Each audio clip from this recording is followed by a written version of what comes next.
اما بعد فاعوذ باللہ السمیع العلیم۔ اللہ تعالیٰ نے قرآن پاک میں ایک سورت کا نام سورۃ الحج رکھا ہے،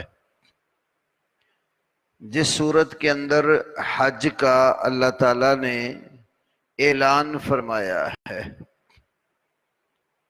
حج جو لفظ ہے اس کا بنیادی معنی ہے قصد اور ارادہ کرنا۔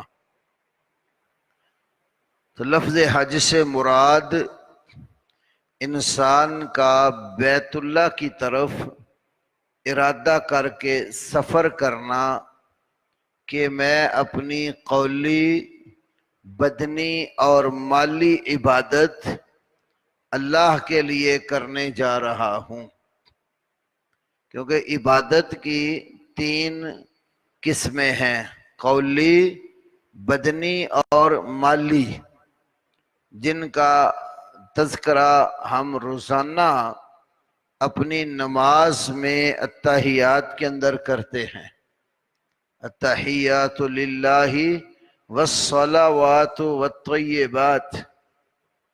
تو اتحیات میں تمام قولی عبادات جو زبان کے ساتھ ادا کی جاتی ہیں وہ آ جاتی ہیں۔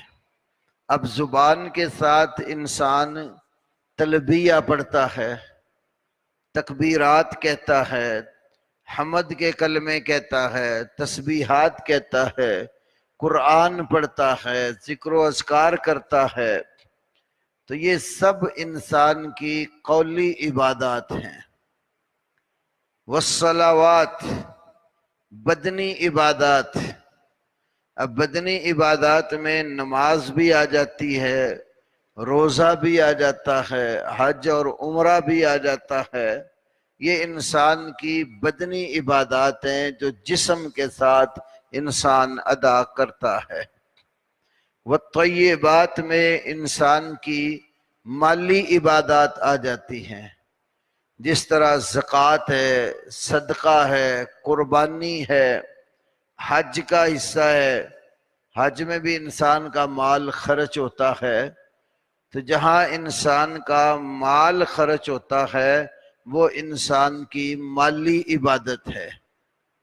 تو حج ایک ایسی عظیم الشان عبادت ہے، اس میں قولی، بدنی اور مالی تینوں عبادات اکٹھی ہو جاتی ہیں۔ جو ہی گھر سے نکلے گا حج کا قصد اور ارادہ کرتے ہوئے، احرام جب باندھے گا، یہ مسائل انشاءاللہ بعد میں آئیں گے، احرام کہاں سے باندھنا ہے، کیسے باندھنا ہے۔ تو جب احرام باندھے گا حج بیت اللہ کے قصد کے لیے، تو اس کے بعد پھر تلبیہ کہتا ہوا کعبے کی طرف رخ کر کے چل پڑتا ہے۔ یہ تلبیہ لبیک اللہم لبیک لا شریک لک لبیک ان الحمد والنعمت لک والملک لا شریک لک۔ اب یہ تلبیہ کے کلمات انسان زبان کے ساتھ کہتا ہے، اور پھر احرام باندھا۔ احرام میں بھی مال کا دخل ہے۔ کعبہ جانے کے لیے انسان نے ٹکٹ لیا، ویزا لگوایا، ان سب معاملات میں انسان کے مال کا دخل ہے۔ کعبے میں جب پہنچتا ہے وہاں جا کے رہائش لینا، روزمرہ کے اخراجات، پھر حج کے موقع پر قربانی، یہ سب انسان کے مالی امور میں اس کا دخل ہے، یہ مالی عبادات ہیں۔ اور پھر انسان جس وقت 8 ذی الحج کو حج کی طرح روانہ ہوتا ہے یا اس سے پہلے عمرہ کرتا ہے، تو یہ پورا جسم اس کا عبادت میں شریک ہوتا ہے۔ کعبے کا کبھی طواف کر رہا ہے، کبھی صفا مروہ کی سعی کر رہا ہے، کبھی مینا کی طرف جا رہا ہے، کبھی مینا سے نکل کے آگے مزدلفہ کی طرف جاتا ہے، وہاں سے آگے عرفات کو چلا جاتا ہے۔ عرفات سے پھر واپسی کا سفر کرتا ہے، پھر آ کر مزدلفہ میں رات گزارتا ہے، پھر اس کے بعد مینا میں آ جاتا ہے، پھر جمرات کو کنکریاں مارتا ہے. تو یہ سارے امور میں انسان کا جسم سر تا پاؤں شامل ہوتا ہے. تو حج ان تینوں عبادات کا مجموعہ ہے. تو حج کا مقصد ہوا پھر انسان اپنی قولی، بدنی اور مالی عبادات کے ساتھ کعبے کا قصد اور ارادہ کر کے سفر کرے. تو حج ایک عظیم عبادت ہے جس کے ساتھ انسان کے بہت سارے دینی اور دنیاوی فائدے ہیں. دینی فائدے بھی ہیں اور اس میں اللہ تعالیٰ نے اس کے دنیاوی فائدے بھی رکھے ہیں. دونوں فوائد سے انسان حج کے اوپر اللہ رب العالمین کی رحمت سے فائدہ اٹھاتا ہے. جو مقام میں نے آپ کے سامنے ذکر کیا، آپ اس پر غور کریں تو حج کے مقاصد اور حج کا فلسفہ اور حکمت اللہ نے یہاں ساری بیان کر دی ہے. وَأَذِّن فِي النَّاسِ بِالْحَجِّ، اور لوگوں میں تو حج کا اعلان کر دے. یَأْتُوکَ رِجَالًا، لوگ تیرے پاس پیدل آئیں گے. وَعَلَىٰ كُلِّ ضَامِرٍ، اور ہر لاغر اور کمزور سواری پر بیٹھ کر آ جائیں گے. ضامر ایسی سواری کو کہا جاتا ہے جس جو چارے کی کمی اور زیادہ سفر کی وجہ سے تھک ہار کر دبلی پتلی ہو چکی ہو. لاغر سی، یعنی حکم جب مسلمان کو ملے گا تو جیسی کیسی بھی سواری ہے وہ سوار ہو کر یاتین من کل فج عمیق، ہر گہرے راستے سے تیرے طرف آ جائیں گے. فجن دو پہاڑیوں کے درمیان راستے کو کہا جاتا ہے. جنہوں نے پہاڑی سفر کیے ہیں انہیں یہ بات بخوبی معلوم ہوتی ہے کہ پہاڑوں کے جو راستے ہوتے ہیں بسا اوقات تو دونوں طرف پہاڑ ہوتے ہیں، درمیان میں راستہ ہوتا ہے. ادھر والے پہاڑ اس طرف اور ادھر والے اس طرف، دونوں طرف بہت پھر بلندی والی جو ہے نا وہ سائٹیں بھی ہوتی ہیں. بڑے دور دراز کے سفر ہوتے ہیں لیکن یوں لگتا ہے کہ بالکل قریب قریب ہوتے ہیں. تو وہ گہرے راستے ہوتے ہیں. تو پہاڑوں کے راستوں سے ہی ہوتے ہوئے مکہ میں آتے تھے. مکہ کے آس پاس آج بھی بڑے پہاڑی جو ہے نا وہ راستے ہیں. تو اللہ تعالیٰ نے کہا کہ لوگ آپ کے پاس پیدل چلتے ہوئے بھی آ جائیں گے، لاغر سواریوں کے اوپر سوار ہو کر ان پہاڑی گہرے راستوں سے ہوتے ہوئے آپ کے پاس آ جائیں گے. یہ اس وقت کی بات ہے جس وقت دنیا کی ایجادات ابھی اتنی زیادہ وسیع نہیں تھیں. آج تو اللہ تعالیٰ کے فضل اور کرم سے سفر بھی آسان ہو گئے. نئی نئی ایجادات جو ہیں وہ وجود میں آ گئیں.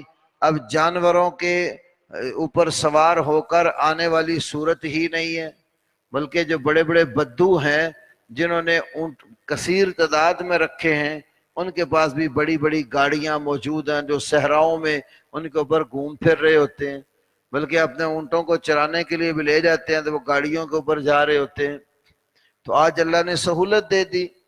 تو یوں سمجھو کہ اللہ کا حکم مان کر جیسی بھی سواری، خواہ وہ لاغر ہے یا تیز رفتار ہے، ایمان والا بندہ اللہ کا حکم سن کر اس کے گھر کی طرف جانے کے ارادے سے تیار ہو جاتا ہے.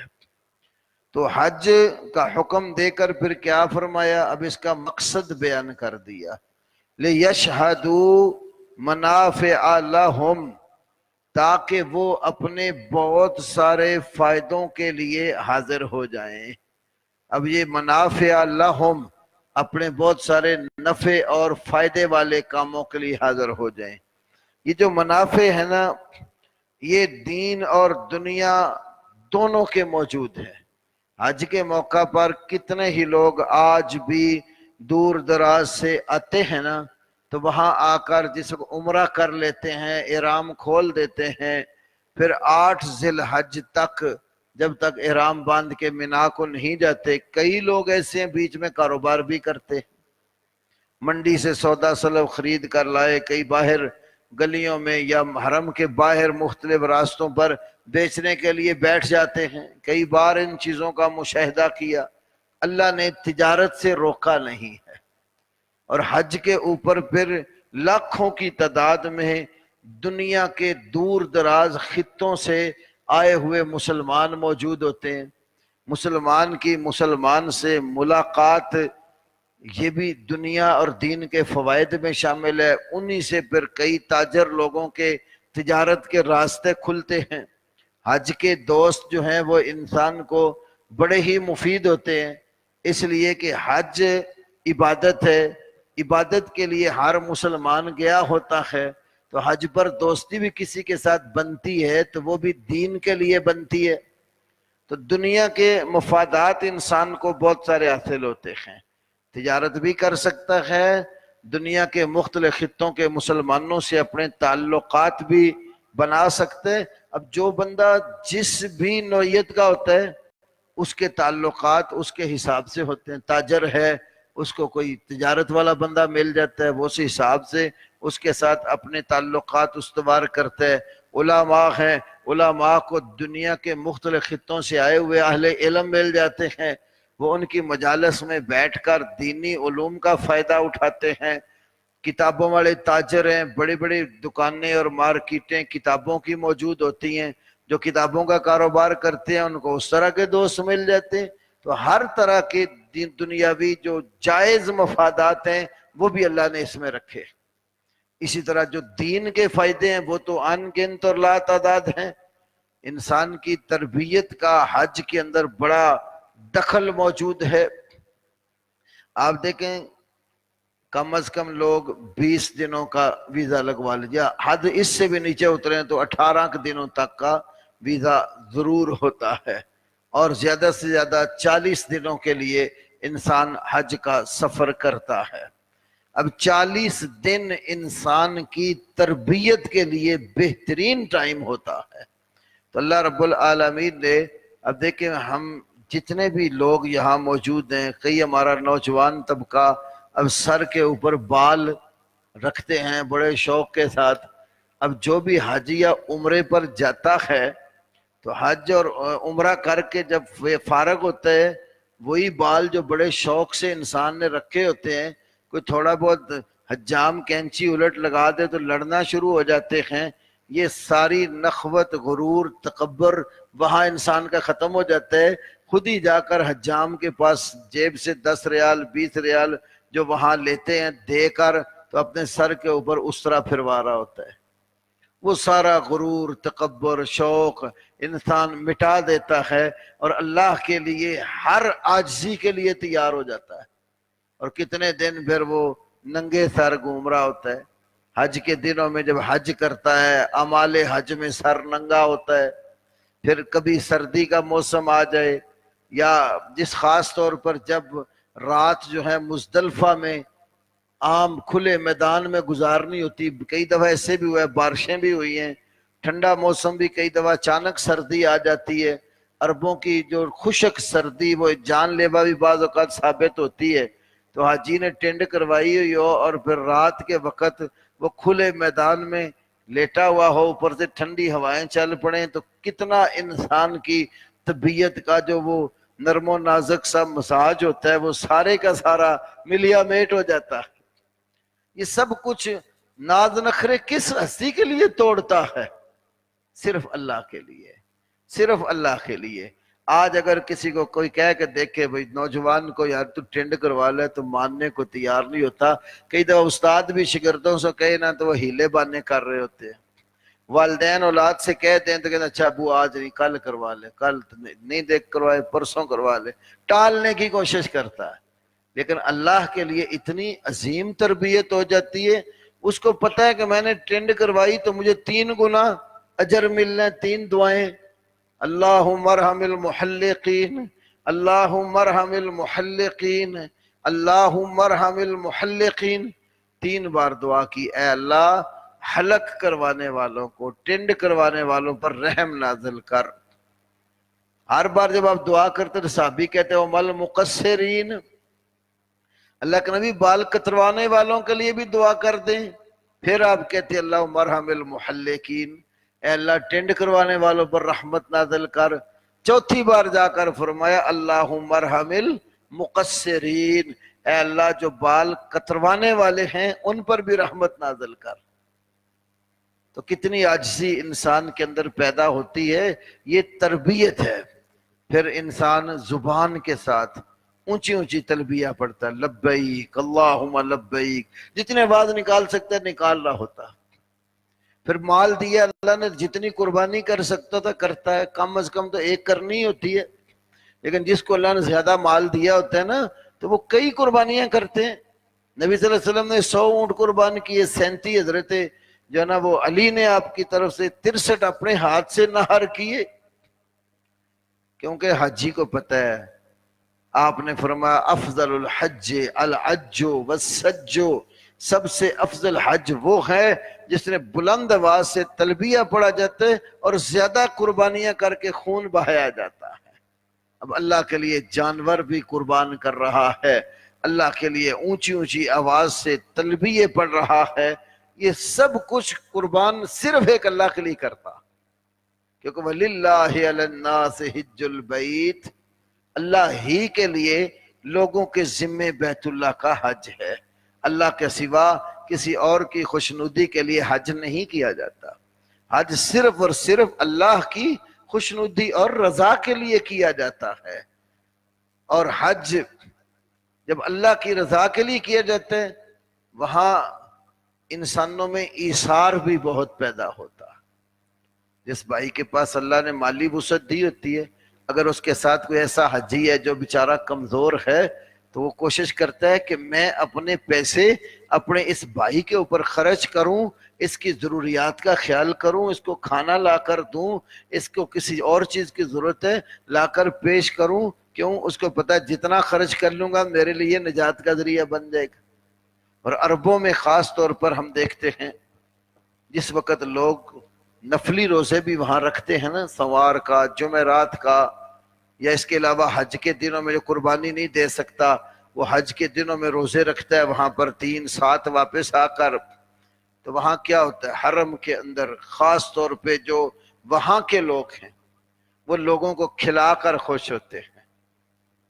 روزہ رکھا ہوا ہے، عصر کے بعد دسترخوان لگنے، حرم مکی میں، حرم مدنی میں، دونوں جگہوں پر دسترخوان لگنے شروع ہو جاتے ہیں. کئی لوگوں نے اسپیشل اپنے خادم رکھے ہوتے ہیں یا ذمہ دار بنائے ہوتے ہیں جو ان کی طرف سے روزانہ سفرہ لگاتے ہیں اور وہ پکڑ پکڑ کے لوگوں کو بٹھاتے ہیں، آپ ہمارے دسترخوان پر افطاری کریں، اب ادھر بیٹھ کر کھانا تناول کریں. اور حج میں کئی جگہوں پر بڑے بڑے کنٹینر لگے ہوتے ہیں جو مختلف تاجر حضرات جن کو اللہ نے مال دیا ہوتے ہیں اپنے حاجی بھائیوں کے لیے ڈبوں میں پیک کر کے، کسی میں زمزم ہے، بسکٹ ہیں، ٹافیاں ہیں، مختلف قسم کی جوس ہیں، پیک کر کے تو حجاج کی خدمت کے لیے پیش کر رہے ہوتے ہیں. تو یہ سب کچھ خرچ ایک دوسرے کے اوپر یہاں ہم نہیں اتنا کرتے. حالانکہ یہاں بھی وسعت دی ہے تو کرنا چاہیے نا، لیکن وہاں ایک قدرت خاص اللہ کی طرف سے لوگوں کو توفیق ملتی ہے کہ وہ سب اللہ کے لیے ملیا میٹ ہوئے ہوتے ہیں، اللہ کے لیے قربانی دینے کے لیے تیار ہوتے ہیں، تو اپنا مال خرچ کر کے خوش ہوتے ہیں. تو حج انسان کی تربیت کا بہت بڑا مقام اور منصب ہے کہ انسان اللہ کے لیے ہر طرح کی قربانی دینے کو تیار ہوتا. تو اللہ نے کہا لیشہدوا منافع لہم، تاکہ لوگ اپنے فائدوں کے لیے وہاں حاضر ہو جائیں. اور فوائد میں رسول اللہ کی ایک حدیث سنیے، ترمذی کتاب الحج میں، تابعوا بین الحج والعمرہ، آپ نے بولا حج اور عمرہ آگے پیچھے کرتے رہا کرو. کیا فائدہ ہے؟ فَإِنَّهُمَا يَنْفِيَانِ الْفَقْرَ وَالذُّنُوبَ، حج اور عمرہ دونوں بندے کا فقر اور اس کے گناہ ان کو ختم کرتے ہیں.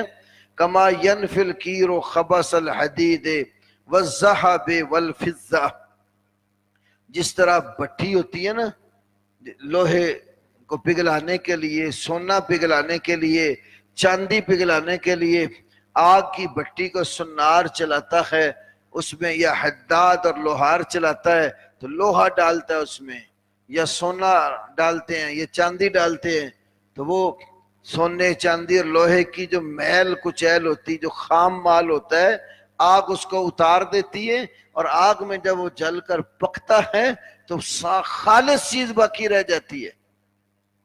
تو جس طرح فرمایا کہ یہ بھٹی سونے چاندی کی میل کچیل کو اتار دیتی ہے، حج اور عمرہ آدمی کے میل کچیل کو اس طرح اتارتے اور گناہوں کو صاف اور ستھرا کر دیتے، بندہ گناہوں سے پاک ہو جاتا ہے، بندے کا فقر دور ہوتا ہے۔ یہ دونوں چیزیں دیکھیں، ایک کا دنیا سے تعلق اور ایک کا دین سے تعلق ہے، فقر اور محتاجی۔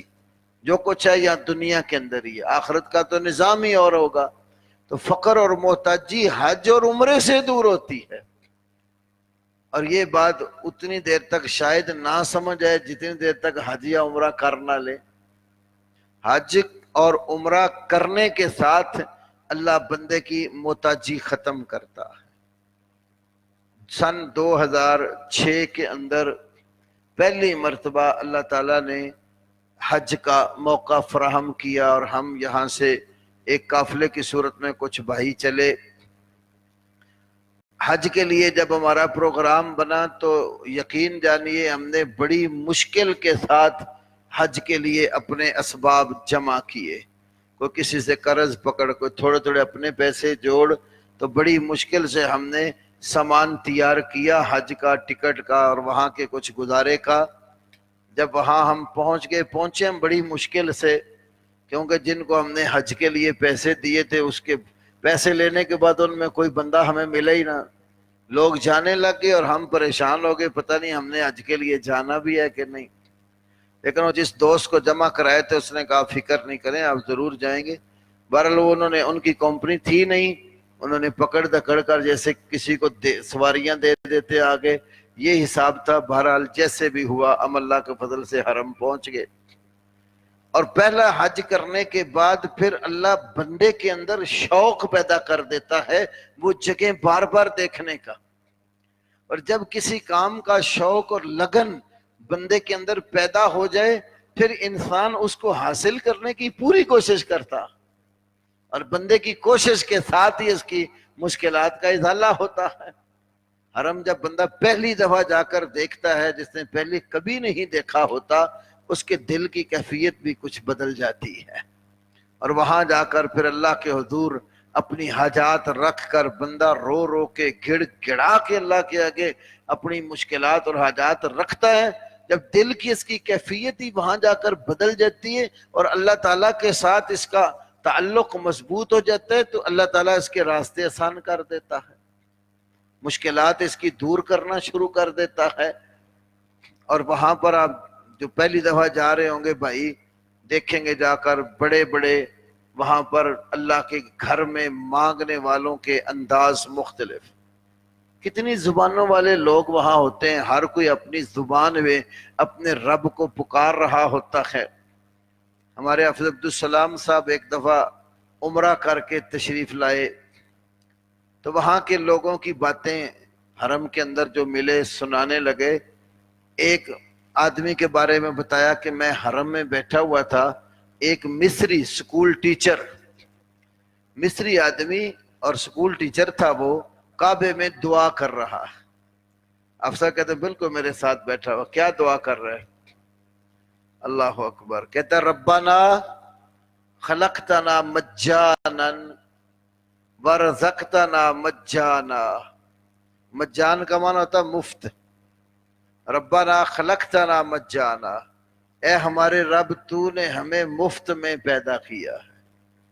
بھئی اللہ تعالیٰ نے جب ہمیں پیدا کیے تو کوئی ہمارے عزیز و اقارب سے کوئی فیس تو نہیں لی اس نے، کوئی پیسہ دیلا تو نہیں اس نے مانگا، فری پیدا کر دیا۔ تو اللہ سے کہتے ہیں کہ ہمارے رب تو نے ہمیں مفت میں پیدا کیا، ورزقتنا مجانا، روزی بھی ہمیں تو مفت میں ہی عطا کر دیتا ہے۔ تو پھر اللہ سے کہتا ہے کہ میرے رب ایک بات اور مان جا، اور وہ کیا ہے؟ وَأَدْخِلْنَا جَنَّتَكَ مَجَّانًا، اپنی جنت میں بھی تو ہمیں مفت میں ہی لے جا۔ ہر بندے کے مانگنے کا ایک انداز علیحدہ ہوتا ہے۔ کتنے لوگوں کو آپ دیکھیں کئی دھاڑے مار مار کے رو رو کے جو ہے نا وہ اپنی باتیں اللہ سے کر رہے ہوتے ہیں۔ جب انسان کے یہ دل کی کیفیت بدلتی ہے، اس دل میں اللہ کی محبت اور اس کے گھر میں بار بار جانے کا شوق پیدا ہوتا ہے، پھر انسان اس کے لیے تگ و دو کرتا ہے، محنت کرتا ہے۔ محنت بندہ کرتا ہے، اللہ تعالیٰ اس کے لیے آسانیاں پیدا کر دیتا ہے۔ ان مع العسر یسرا، یقیناً تنگی کے ساتھ آسانی ہے۔ یہ بات اللہ نے سورۃ الم نشرہ میں 2 بار بیان کی ہے، یقیناً تنگی کے ساتھ آسانی ہے۔ تو یہ 2 بار کیوں کہا یقیناً تنگی کے ساتھ آسانی ہے؟ یہ جو تنگی ہے نا، اس کو الف لام کے ساتھ، العسر دونوں دفعہ العسر الف لام کے ساتھ ذکر کیا ہے، اور جو آسانی ہے اس کو الف لام کے بغیر ذکر کیا ہے، جس کا مقصود یہ ہے کہ اگر مومن پر ایک تنگی آتی ہے، اللہ اس کے بدلے میں 2 آسانیاں ایمان والے کو دیتا ہے۔ تو جب اللہ تعالیٰ کے لیے انسان پھر محنت کرتے ہیں، اللہ اس کے لیے آسانیاں پیدا کر دیتا ہے۔ تو جب کسی بھی چیز کو یہاں بھی ہم دیکھتے ہیں حاصل کرنے کا انسان میں شوق پیدا ہو جاتا ہے نا، اس کے لیے محنت کرتا ہے، پھر آخر اس مقصد کو پا ہی لیتا ہے، نہیں ملتا تو تگ و دو میں لگا رہتا ہے۔ جب اللہ تعالیٰ کے گھر میں جانے کی تگ و دو کرتا رہے گا، اللہ بار بار موقع دے گا۔ ظاہر ہے بار بار جائے گا تو اس کے لیے اس کو رقم خرچ کرنا پڑتی، اللہ اس کے لیے اسباب پیدا کر دیتا ہے۔ تو تابعوا بین الحج والعمرہ، حج اور عمرہ آگے پیچھے کرتے رہا کرو، فإنہما ینفیان الفقر، یہ حج اور عمرہ دونوں فقر کو دور کرتے۔ اور ہم نے ایسے لوگوں کو بھی دیکھا حج پر جاتے ہیں، اور یہ جو اللہ نے تجارت کی بیچ میں اجازت دی ہے، اور وہ وہاں جا کر تجارت بھی کر لیتے ہیں، تو جو حج کے ان کے پیسے لگے ہوتے ہیں نا، وہ اپنی تجارت میں پورے کر کے حج فری میں کر کے پیسے لے کے واپس آ جاتے ہیں۔ اور صرف پاکستان نہیں، بڑی دنیا کے لوگ وہاں دیکھے جاتے ہیں کاروبار کرتے ہیں۔ مرد حضرات بھی کاروبار کر رہے ہوتے ہیں، عورتیں بھی کاروبار کر رہی ہوتی ہیں، منڈی سے جا کر کپڑے کی لا کر بیٹھ جاتی ہیں وہاں حرم کے باہر بیچنے کے لیے۔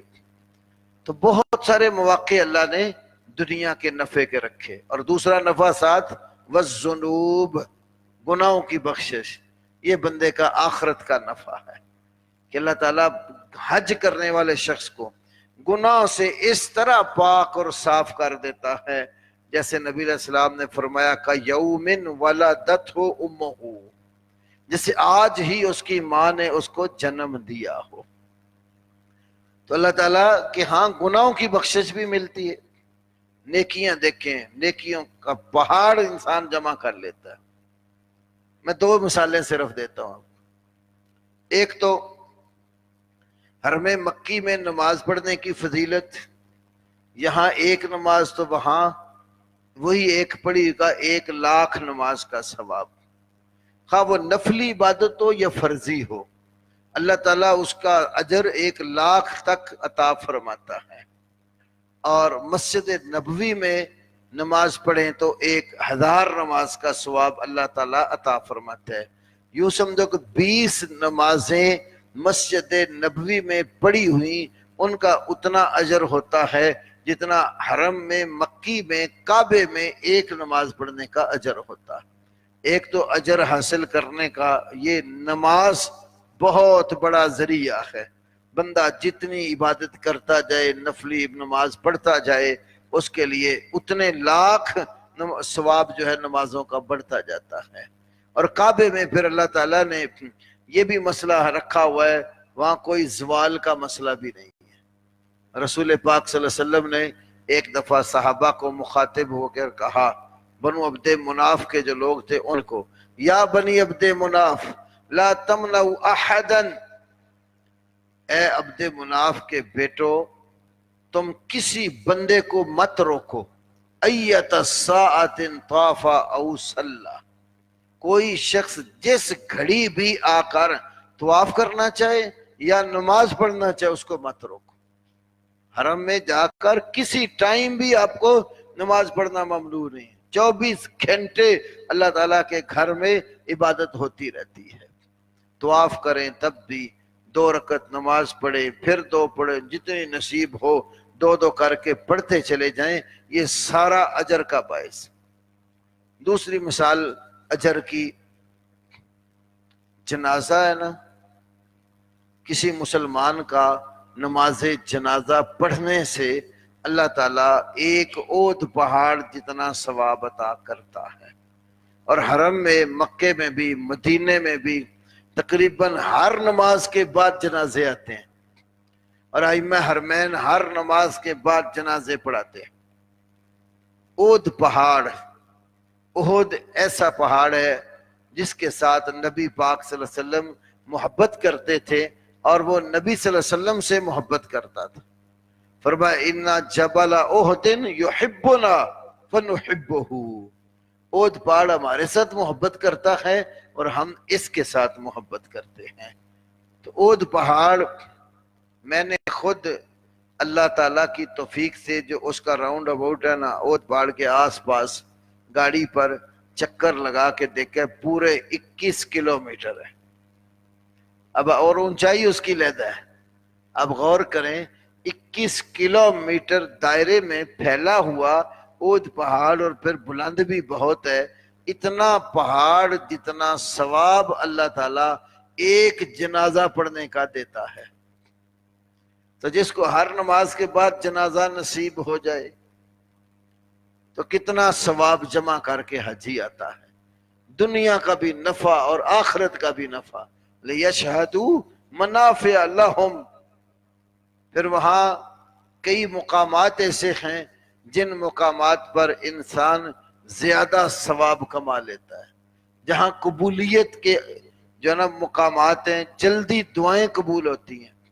جیسے مثال کے طور پر حجر اسود ہے، حجر اسود کے ساتھ ہی پھر کعبے کا جو دروازہ ہے، اس دروازے اور حجر اسود کے درمیان ملتزم جس کو کہا جاتا ہے، وہاں چمٹنے کا کسی کو موقع مل جاتا ہے۔ تو یہ ایک بات یہاں یاد رکھنا، میں مسائل میں بھی ذکر کروں گا اگلے درس میں، کسی کو دھکا نہیں دینا عبادت میں۔ وہاں دھکم پیل بڑی ہوتی ہے، لوگ بالکل پرہیز نہیں کرتے، مرد عورتیں حجر اسود کے اوپر جتنے ایک دوسرے کو دھکے دیتے یا کپڑے پھاڑتے ہیں، شاید کسی اور موقع پر ایسا ہوتا ہو۔ دھکم پیل سے اجتناب کرنا ہے، کیونکہ عبادت کے لیے گئے ہوتے ہیں۔ کئی لوگ بس جی میں نے بوسہ ضرور دینا ہے، وہ بوسہ دینے کے چکر میں نہ مرد دیکھتا ہے نہ عورت دیکھتے ہیں، ایک دوسرے کو پکڑ کے کھینچ رہے ہوتے ہیں۔ تو یہ طریقہ قطعاً اسلام کا طریقہ نہیں ہے، یہ بہت بڑی غلطی ہے جو لوگ کعبے میں جا کر کرتے ہیں۔ اگر بوسہ دینا آپ سمجھیں کہ ضروری ہوتا تو نبی علیہ السلام 2 آپشن دوسرے نہ دیتے، پھر سب کوئی کہتے بوسہ ہی دو۔ تو آپ جب شروع کرتے ہیں تو بوسہ نصیب ہو جائے تو بوسہ دیتے ہیں، ہاتھ لگ جائے اس کو کافی سمجھتے ہیں، ہاتھ نہ لگے تیسرا آپشن، دور سے آپ جدھر بھی ہیں اس کی سمت میں سیدھے ہو کر تکبیر کہہ کر اشارہ کر کے شروع کرتے ہیں۔ تو اگر بوسہ ضروری ہوتا آپ کبھی بھی یہ 2 آپشن نہ دیتے، پھر تو وہاں شہادتیں بہت ہوتی۔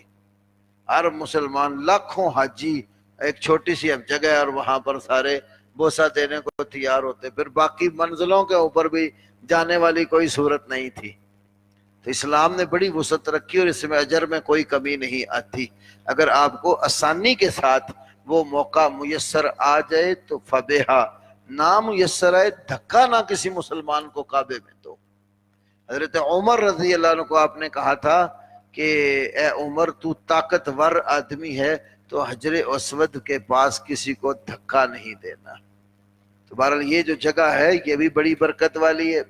ایسے ہی جب ایک کونے میں حجر اسود نصب ہے، اس کے ساتھ آگے کعبے کا دروازہ ہے، پھر جو اگلا کونا آتا ہے نا، وہاں سے گول دیوار نقشے میں بھی آپ نے دیکھی ہوگی، وہ شروع ہو جاتی ہے۔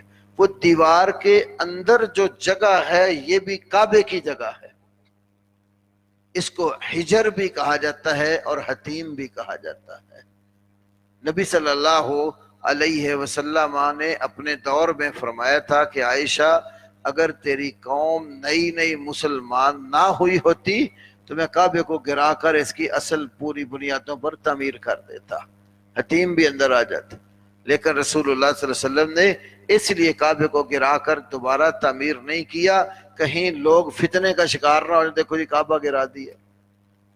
تو وہ حتیم والی جگہ تعمیر کے بغیر ہے، صرف دیوار ہے، تو وہ جگہ بھی کعبے کی ہے۔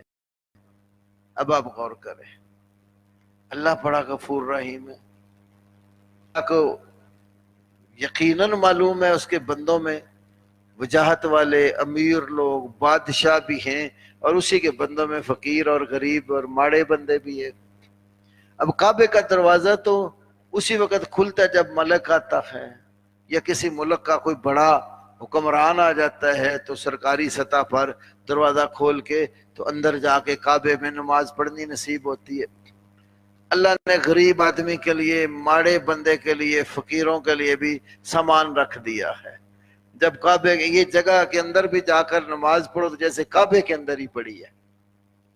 تو حتیم والی جگہ کے اندر بھی نماز پڑھنا بہت بڑی برکت کا باعث ہے، لیکن وہاں پر بھی آسانی سے موقع میسر آئے پہلے داخل ہو جائے تو شاید سکون سے آپ پڑھ لیں، ورنہ سکون کے ساتھ نماز وہاں بھی لوگ پڑھنے نہیں دیتے، دھکے دے رہے ہوتے ہیں، بیبیاں ایک دوسرے کے اوپر گر رہی ہوتی ہے، تنگ جگہ، بلکہ سجدہ بعض اوقات مشکل ہو جاتا ہے۔ لیکن ایک ایسا موقع میسر آ جائے کہ جو ہی یتیم وہ کھولیں، آپ دیوار کے قریب ہیں تو آپ اندر داخل ہو گئے، سکون سے نماز پڑھیں جیسے کعبے کے اندر نماز پڑھی۔ بہت سارے مقامات ہیں جہاں پر اللہ رب العالمین کی طرف سے خاص برکتوں کا نزول ہوتا ہے۔ یہ سارا سامان انسان کے گناہوں کی بخشش کا ذریعہ ہے۔ تو فرمایا حج اور عمرہ آگے پیچھے کرتے رہا کرو، یہ فقر کو دور کرتے ہیں اور گناہوں کو مٹا دیتے ہیں۔ پھر حج جو ہے یہ زندگی میں ایک مرتبہ فرض، نفلی تو ہر سال کرو، فرض زندگی میں ایک بار ہے۔ بخاری میں، نسائی میں رسول اللہ صلی اللہ علیہ وسلم کی حدیث ہے، آپ صلی اللہ علیہ وسلم نے اپنے خطاب میں فرمایا لوگو ان اللہ فرض علیکم الحج، اللہ نے تمہارے اوپر حج فرض کر دیا ہے۔ صحابہ نے کہا یا رسول اللہ افی کل عام، کیا ہر سال حج فرض ہے؟ تو فرمایا لو قلت نعم لوجبت، اگر میں ہاں کہہ دیتا تو ہر سال حج فرض ہو جاتا، تو آپ نے ہاں نہیں کہی اس سوال کے جواب میں۔ تو ایک بار زندگی میں فرض ہے۔ اللہ نے اگر کسی کو مالی طاقت سے نوازا ہے تو فرض تو اس نے ایک دفعہ زندگی میں پورا کر لیا، اب مالی طاقت سے نوازا ہے تو ہر 5ویں سال اس کو کعبے ایک چکر لگا لینا چاہیے، کیونکہ رسول اللہ صلی اللہ علیہ وسلم کی ایک حدیث سلسلہ صحیحہ میں شیخ البانی یہ بھی لائق ہیں کہ مالی استطاعت اور طاقت والا بندہ اگر 5ویں سال کعبے جا کر اس کی زیارت نہیں کرتا، حج نہیں کرتا، تو بہت ساری برکتوں سے محروم ہو جاتا ہے۔ تو برکات سے محرومی تو ہوتی ظاہر ہے، وہاں جا کر کتنی برکات انسان کو ملتی ہیں، اور اگر اللہ پاک یہ توفیق دے دے کہ سال میں اس کا ایک چکر خواہ عمرے کی صورت میں یا حج کی شکل میں لگتا ہے تو انسان بہت ساری برکتوں کو سمیٹتا۔ اب رمضان المبارک میں کتنے ہمارے بھائی ہر سال جاتے ہیں، کیونکہ رمضان کا عمرہ جو ہوتا ہے وہ حج کے برابر ثواب اس کا ملتا ہے۔ الحمدللہ ہمارے یہاں محلے میں بھی ہمارے بھائی ہیں، ہر سال رمضان المبارک میں سعودیہ جاتے ہیں، عمرہ کر کے آتے ہیں، کئی بھائی وہاں اعتکاف بیٹھتے ہیں۔ اس دفعہ بھی ہمارے یہاں کے 2-3 نمازی رمضان المبارک میں عمرہ کے اوپر گئے ہوئے تھے، اور ماشاءاللہ کئی بھائی عید پڑھ کر وہاں سے واپس آئے۔ تو بیت اللہ جانا برکات سے خالی نہیں ہے۔ تو حج کے مقاصد میں یہ بہت بڑا مقصد ہے کہ انسان کو دین کا اور دنیا کا نفع اور فائدہ ملتا ہے۔ اللہ ہمیں مکمل طور پر دین سمجھنے اور عمل پیرا ہونے کی توفیق نصیب فرمائے۔ حج اور عمرے کی برکات سے اللہ رب العالمین ہم سب کو وافر حصہ نصیب فرمائے۔ جو بھائی ابھی تک نہیں گئے، کوئی سبب نہیں بنا کسی کا، اللہ پاک سب کو جانے کی توفیق نصیب فرمائے اور اسباب پیدا فرمائے کہ کم از کم ایک دفعہ ضرور اللہ کے گھر جا کر کعبۃ اللہ کی زیارت کریں اور حج یا عمرے کا فریضہ سر انجام دے لیں۔ اللہ تعالی ہم سب کو توفیق عطا کرے۔ وآخر دعوانا الحمدللہ رب العالمین۔